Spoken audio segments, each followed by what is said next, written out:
How to manage screen time on TikTok. Hey guys, welcome back to our YouTube channel. Let's get started. First thing first, you have to launch your TikTok app. Once done, get logged into your account. Then tap onto your profile. Now, in order to manage screen time, we have to access that settings. For that, tap on the three bar icon here, select settings and privacy. Scroll below. Under content and display, you will see screen time. Go ahead and open it. And likewise here, you can set daily time screen or monthly. Let's go ahead and try with daily screen time. By default, this might be off. You have to enable it. Now you can go ahead and set that same limit every day or custom limit. Let's go ahead and select the first option. And you can go ahead and select the time as well. Let's say 1 hour or 40 minutes. Once you're satisfied, tap on next here.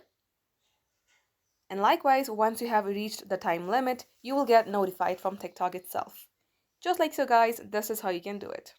Thank you all for watching. If it had helped you in any ways, don't forget to like, share, and subscribe.